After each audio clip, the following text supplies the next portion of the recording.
Unit 4. Listening. Part 2. You will hear a teenager called Sam Lloyd talking to his class about ice hockey. For questions 1 to 10, complete the sentences with a word or short phrase. Play the recording twice. You now have 45 seconds to look at Part 2.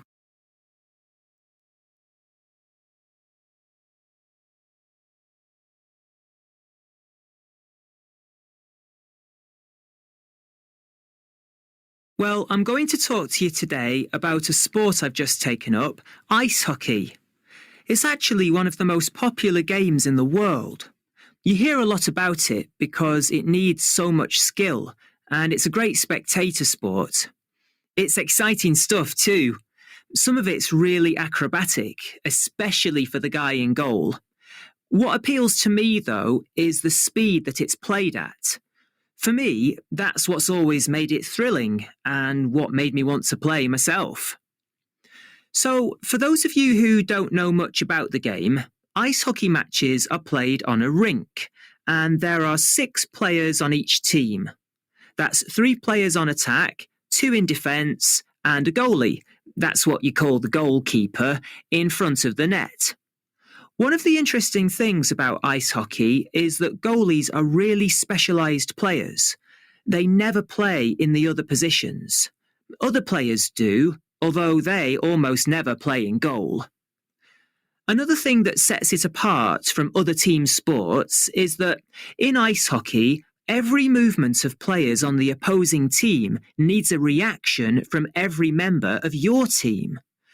As there are only 6 players on each side, everyone has to be aware of and involved in what's going on all over the rink all the time. Now, the puck, that's the rubber disc they use like a ball, goes at 90 miles per hour, so it's busy.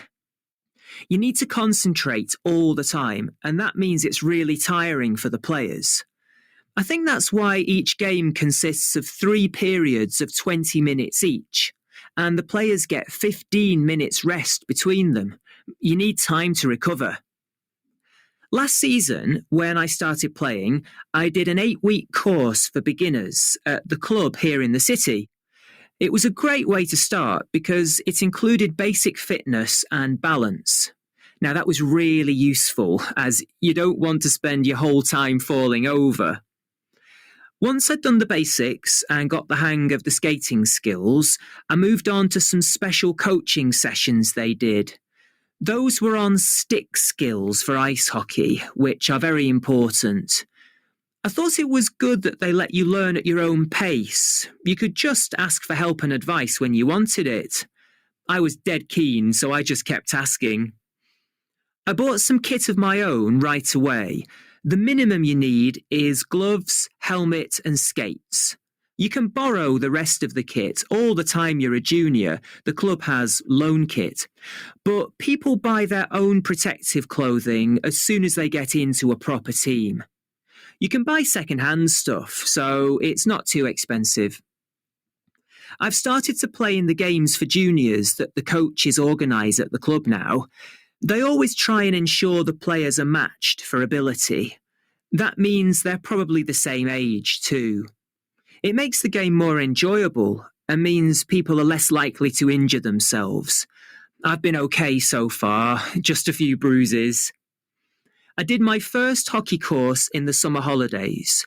The hockey season is basically October until April, so I'd say that July is a good time of year to get started if you want to get involved quickly in the sport.